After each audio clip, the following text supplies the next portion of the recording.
The one thing I don't like about modern day churches is that they don't care about the people. Churches care about your donations. Churches care about you when you have money. Churches care about how many times you come in. Churches care about you and how much you can give back. But the churches don't care about you when it's time to fight for your freedom. Churches don't care about you when it's time to fight for your rights. Churches don't care about you when it's time to help you. The pastor is going to try to tell you all these things you have to do, all these things you have to be, all these things you have to say to get into heaven. But the pastor himself might not even be going to heaven. The church is not only always changing the writings and the teachings, but they bend it, curve it, and remove stuff, add stuff, just so it can conform with modern day thinking, modern day Western ideology. So it's one of those things where the church isn't even really a church anymore. The church is a tool for propaganda. A church is a tool for extortion. The church is a tool for corruption. The church is a tool for tax write-offs. So the church is doing everything besides being a church. The church is doing everything besides helping the people. The church is doing everything besides being there for the people. The church is doing everything besides giving back to the community. Imagine all the people that give to the church their life savings. They think they're going to die. Imagine all the old people that go to the church and say, hey, I want to be saved. I know I'm close to my death, but when my death comes, I want to have eternal peace. I want to have eternal life. And the pastor's going to come and try to tell you all these things you have to do. Oh, yeah, go here, get baptized, or do this. Oh, yeah, you have to believe that Jesus is God. And not only are they misleading you, not only are they miseducating you, but it's one of those things where not only are they not going to be doomed, but they're pretty much helping you not pretty much be doomed for sure. The pastor is going to tell you, oh, Jesus is God. You should worship Jesus. You should pray to Jesus. You should treat Jesus like he is God himself. The pastor is going to tell you that, oh, Jesus did eat pork. You can eat pork. Okay, the pastor is going to tell you, oh, it does say that in the Bible, but you can interpret it however you like. So it's one of those things where they're miseducating you. They're misconstruing the Bible. They don't really care about you or your peace. They just want to keep you coming. They just want you to be there donating. They just want you to, make them look good. But at the end of the day, if you truly want to be saved, at the end of the day, if you truly believe, at the end of the day, if you truly, with your heart and soul, are convicted, and you truly believe that there's one God, and you truly believe that Jesus is just a Messiah, and you believe that Prophet Muhammad was the last messenger, then you are a Muslim. The thing about the mosques and the churches is that the mosque is not going and shoving it down your throat. When is the last time you've seen a Muslim guy knock on your door asking you if you want to convert to Islam? When? Name me a time. Name me a time. When's the last time you've seen a Muslim guy or girl come knock on your door and try to preach to you and give you the Quran, telling you, hey, this is the right path. Hey, you should believe this.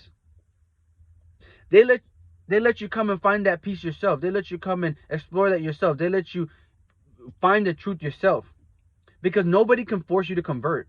That's one of the rules of Islam. Nobody can force you to convert. No one can make you turn Muslim. Nobody can convince you. Nobody can manipulate you. And nobody can put a gun to your head and say, if you don't turn into Muslim right now, I'm going to shoot you. Why? Because that defeats the whole purpose.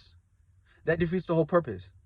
So it's one of those things where you have to realize, I'm not calling out the Mormons. I'm not saying, oh, look at the Mormons, look at Jehovah's Witness. They're going and knocking on all these doors. They're trying to manipulate the black people. They're trying to manipulate the poor. I'm not saying that.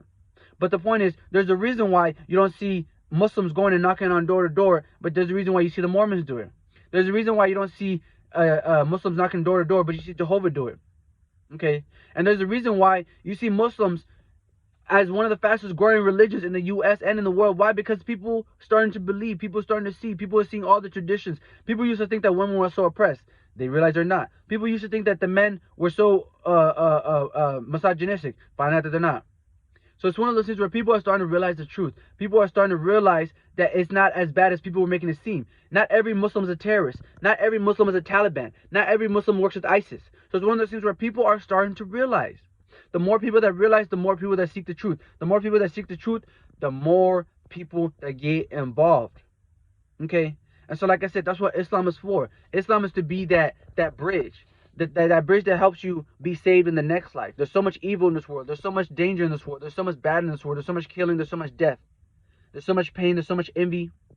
Okay? But it's one of those things where it all makes sense. You might not understand it today.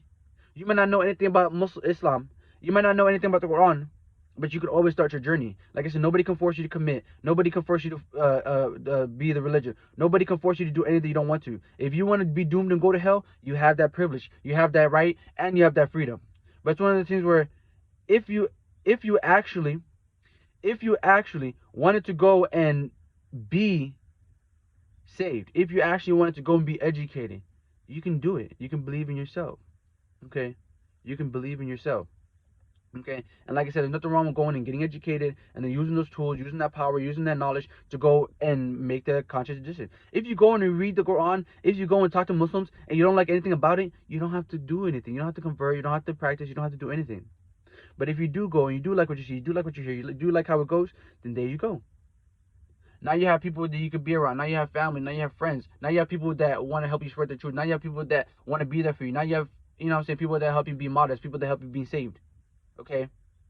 And like I said, I'm not saying Islam is the best religion, but it is the final testament. The Jews had the Torah, the Christians had the Bible, and the Quran is the final testament. Jesus, in the book of John, chapter 16, verses 12 through 14, predicted the last Messiah, which was Prophet Muhammad, peace be upon him. So it's one of those things where if you believe, if you are involved, if you truly want to be saved, believe in Islam. Give Islam a chance. Subscribe to this channel. Follow Islam creators. Read the Quran. Read a book or two. Read a chapter. Look up the things that you do like about Islam. Look up the things that you don't like. Look up the misconceptions and then look up how you can change it. It's one of those things where once you experience it for yourself, you will realize that it's not that bad. You'll realize that it's not that bad. You'll realize that it's not that bad. Okay? And just like every religion, there are people that do bad things.